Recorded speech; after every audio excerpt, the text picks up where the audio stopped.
नमस्कार प्यारे बच्चों, स्वागत है इस इम्पोर्टेंट सत्र में आप सभी का।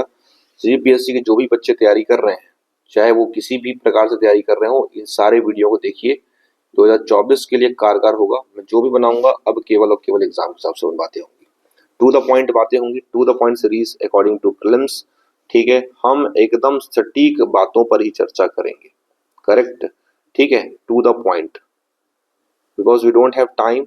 ठीक है, तो मैं जो भी बताऊं, जो वीडियो लेके आऊं उसको जरूर देखिए। बाकी जो पढ़ रहे हैं पढ़ते रहिए, हो सकता है यहाँ से रिवीजन हो जाए या हो सकता है कुछ नई चीजें आपको यहाँ से मिल जाए। Definitely will get something new thing, तो आपको काम आएंगी। चलिए, तो आज का जो ये सेशन है ज्योग्राफी के फसल वाले सेक्शन से है।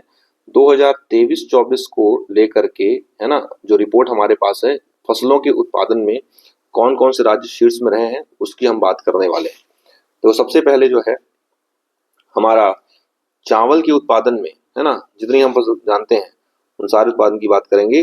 तो चावल के उत्पादन में टॉप में पड़ता है तेलंगाना। ये आपको स्टेट मिल रहा है यहाँ पर, तेलंगाना स्टेट, यहाँ देखिएगा।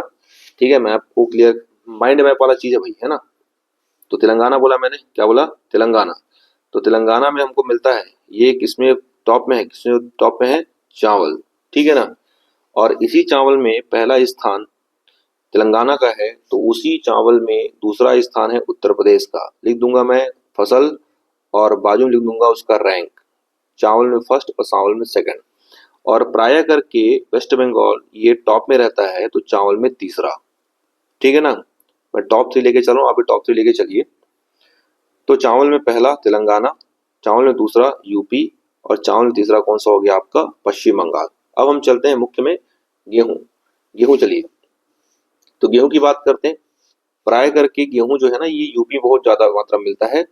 तो गेहूं में टॉप में, अगर आप देखें तो गेहूं में टॉप में हमको मिलता है, कौन सा स्टेट मिलेगा, ये मिलेगा, यूपी मिल गया। दूसरा सेकंड स्टेट पड़ता है कौन सा, मध्य प्रदेश। गेहूं में दूसरा स्थान किसका मिल गया, मध्य प्रदेश का ध्यान रखना है आपको, सेकंड स्थान।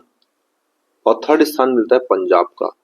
पंजाब एक ऐसा राज्य है जहां पर आपको बहुत अधिक मात्रा में फसल मिलता है, तो यहाँ जलोढ़ मिट्टी ज्यादा रहती है। ठीक है ना, जलोढ़ मिट्टी के लिए सर्वाधिक ज्यादा करके मात्रा पंजाब में। तो पहला स्थान गेहूं में यूपी का है, दूसरा स्थान किसका है, मध्य प्रदेश का है, और तीसरा स्थान किसका है, पंजाब का है। तीसरा देखते हैं कर्नाटक। तो नोटिस करिए कर्नाटक कहाँ पर है।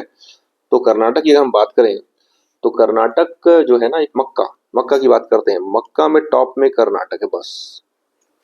ठीक है, मक्का फर्स्ट में, कर्नाटक। और कुछ नहीं जानना है आपको, सेकंड थर्ड नहीं जानना है। ठीक है, मोटे अनाज में, मोटे अनाज में जानिएगा कि मोटा अनाज सर्वाधिक कहाँ पर होता है। तो ये मोटा अनाज हमको सर्वाधिक मिलता है कहाँ पर, राजस्थान में। ठीक है, टॉप में कौन सा मिलेगा, राजस्थान, मोटा अनाज। इसमें केवल पहला जानिए, दूसरा स्थान भी जान लेते हैं। दूसरा कर्नाटक ही टॉप में है, सेकंड टॉप में है। तो मोटा अनाज के दूसरा सबसे बड़ा उत्पादक राज्य, सेकंड नंबर वाला कौन सा रहेगा आपका, ये कर्नाटक रहेगा। ठीक है ना। अब चलते हैं, कर्नाटक ही अरहर में भी टॉप में है, अरहर या फिर तुअर में टॉप में है। ठीक है, तुअर कहते हैं, इसमें भी फर्स्ट स्थान पर कर्नाटक है। उसके बाद दलहन देखो, दलहन स्टेट हम प्राय मध्य प्रदेश को कहते हैं, गलत बात नहीं, सही है। दलहन स्टेट में कि दालों में, दलहन में ना, दलहन में फर्स्ट स्थान किसका है, तो मध्य प्रदेश का है। दलहन में फर्स्ट कौन सा है, मध्य प्रदेश में। मोटा अनाज में फर्स्ट कौन सा है आपका, राजस्थान है। ठीक है, चावल तो ऐसा फसल को देखते रहना भैया ना मैप से। दलहन में प्रथम कौन सा रहेगा, मध्य प्रदेश। उसके बाद चल, दलहन में मुख्य है चना, तो चना में भी फर्स्ट कौन सा रहेगा, मध्य प्रदेश। दलहन में फर्स्ट मध्य प्रदेश, चना में फर्स्ट मध्य प्रदेश। ठीक है, कुल खाद्यान्न, पूरा पूरा जितना भी खाद्यान्न होता है, चाहे चावल हो, चाहे गेहूं हो, चाहे दलहन हो, चाहे तिलहन हो, ठीक है ना, उसमें फर्स्ट स्थान पे आता है कौन सा, आता है आपका उत्तर प्रदेश। कुल खाद्यान्न में सेकंड स्थान पे आता है कौन सा, मध्य प्रदेश। तो एमपी सेकंड पड़ता है खाद्यान्न में। ठीक है, तो यूपी फर्स्ट है, सेकंड है एमपी खाद्यान्न में, और खाद्यान्न में थर्ड स्थान पड़ता है किसका, पंजाब। ये सब कृषि आधारित राज्य वाले हैं लोग। ठीक है, फिर चलते हैं मूंगफली। देखो मूंगफली रहेगा गुजरात में रहेगा, मूंगफली टॉप में गुजरात। क्योंकि देखो मूंगफली के लिए एक अनुसंधान केंद्र बता रहा हूं मैं, मूंगफली का अनुसंधान केंद्र पड़ता है जूनागढ़ में। तो जूनागढ़ में मूंगफली है, अनुसंधान केंद्र है। और गुजरागढ़ कहाँ पड़ता है? गुजरात में। मूंगफली का सर्वाधिक उत्पादन कहाँ पर होगा? गुजरात हो गया। सरसों राजस्थान, ठीक है, सरसों के लिए भी याद रखिएगा, सरसों में राजस्थान याद रखना है, बस टॉपिक याद रखना है, बस हो गया, पहला स्थान मिलेगा। ये बाजू में रैंक लिख रहा हूँ और यहाँ फसल लिख रहा हूँ मैं, ठीक है। सोया स्टेट कहते हैं मध्य प्रदेश को, तो सोया स्टेट देखो कितना सारा मध्य प्रदेश में है, ठीक है। सोयाबीन राज्य, सोयाबीन स्टेट कहते हैं। और सोयाबीन अनुसंधान केंद्र याद रखिएगा इंदौर में, तो ऑब्वियसली बात है यहाँ से आपको याद हो जाएगा, ठीक है।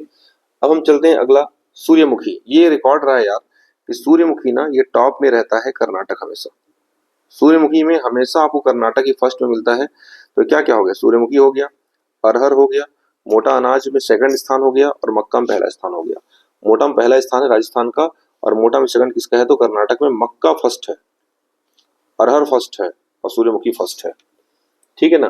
तिलहन, तिलहन के लिए याद रखिएगा सरसों तेल है, तो सरसों तिलहन से यहाँ पर राजस्थान याद रखना है आपको। तिलहन में फर्स्ट कौन सा रहेगा? राजस्थान। तिलहन में फर्स्ट कौन सा रहेगा बच्चों? राजस्थान। तिलहन में फर्स्ट कौन सा रहेगा? राजस्थान। दलहन में फर्स्ट कौन सा रहेगा? मध्य प्रदेश। खाद्यान्न में फर्स्ट कौन सा रहेगा? यूपी। ऐसे आपको बार बार रिवाइज करना है, ठीक है ना। गन्ना के लिए आप तो भूल जाइए कि और कोई स्टेट आएगा। गन्ना का सर्वाधिक उत्पादन ये हमेशा यूपी में ही होता है, गन्ने के लिए फर्स्ट उत्पादक राज्य है। साथ कपास के लिए गुजरात है। कपास का सर्वाधिक उत्पादन प्रायः महाराष्ट्र में होता है, बट इस बार कपास के टॉप प्रोड्यूसिंग स्टेट में कौन सा है? गुजरात। वहीं पर पड़ता देखो वेस्ट बंगाल पड़ता है, ठीक है ना। तो वेस्ट बंगाल में आप हमेशा जूट देखोगे और पटसन देखोगे। जूट और पटसन ये क्या है भाई? ये है रेशादार फसल है, ठीक है, रेशादार फसल है जूट और पटसन। कैसा फसल है? रेशादार है। चावल का तीसरा स्थान वेस्ट बंगाल में। अक्सर चावल में पहला स्थान होता है वेस्ट बंगाल। इस बार चावल के उत्पादन में टॉप में रैंकिंग में कौन सा है? तेलंगाना है। इसलिए थोड़ा सा कंफ्यूजिंग है, इसलिए इंपॉर्टेंट बन जाएगा। अक्सर बच्चे क्या है ना बिना पढ़े चले जाते हैं रिपोर्ट को और फिर समझ में आता है अरे यार रिपोर्ट तो हमको पढ़ के आनी थी, ठीक है, एग्जाम हमारे से बन नहीं रहा। इसलिए आपको बता रहा हूँ इसको मैं को पढ़ के जाइए। दूसरी बातें यहाँ पर, ये नीचे देखो यहाँ पर मिलता है Kerala. Kerala is for what? That is for rubber के उत्पादन में आपको केरल टॉप में मिलेगा, ठीक है।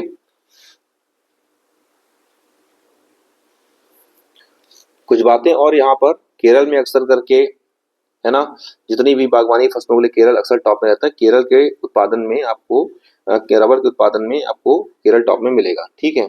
ये हुआ एक प्रकार से 2023-24 का डेटा, है ना। 23-24 से जो भी डेटा रहेगा वही आपको मैं दे रहा हूँ, उसी को अपडेट करके पढ़िएगा, ठीक है। अब देखो खरीफ फसल क्यों कहते हैं, खरीफ फसल में क्यों इंपॉर्टेंट हो जाता है? भारत में खाद्यान्न ज्यादा खरीफ का ज्यादा होता है। जैसे धान है, मोटा अनाज में ज्वार, बाजरा, मक्का, रागी, कोदो, कुटकी, रबर, यहाँ तक इसी में जूट, पटसन सब आता है। तो इसमें आपको बुक से ये रटना पड़ेगा कौन सी खरीफ फसल में आती है। देखो बोया जाता है जून जुलाई में बोया जाता है और काटा जाता है अक्टूबर नवंबर में, ठीक है ना। रबर भी इसी में आता है, गन्ना भी इसी में आता है, कपास भी इसी में आता है, सोयाबीन भी इसी में आता है, ठीक है ना। गन्ना में यूपी टॉप में है जबकि आपका कपास में गुजरात टॉप में है। अफीम आता है, तंबाकू आता है, जूट परसेंट सब आता है। इसलिए बोल रहा हूँ बार बार कि आप इन फसलों को है ना, इस रैंकिंग को आप सीरियसली लीजिए। खाद्यान्न के हिसाब से करंट की बात आएगी। देखो कुछ बातें मैं क्लियर कर दूं, अब जो भी वीडियो बनेगा वो पहली बात तो CGPSC 2023 हिसाब से बनेगा। उसके भी जो भी एग्जाम आएंगे उसके बाद जो भी एग्जाम होंगे उसमें पैरेलली इंपॉर्टेंट है, चाहे वो ADO के एग्जाम हो, ठीक है, चाहे फिर वो SI के एग्जाम हो, ठीक है, चाहे आप हमको कोई भी एग्जाम हो, एवरी एग्जाम है ना दैट हैव कंटेंट जो मैं आपको शेयर कर रहा हूँ। तो आप इसको मल्टीपर्पस डायरेक्शन में पढ़ने की कोशिश करेंगे, ठीक है ना। और खास करके इसको थोड़ा शेयर करो भाई, शेयर करें, ठीक है, शेयर इट नाउ, क्योंकि ये आप ही लोगों के लिए है। That give you more motivation as share much as possible to your new commerce.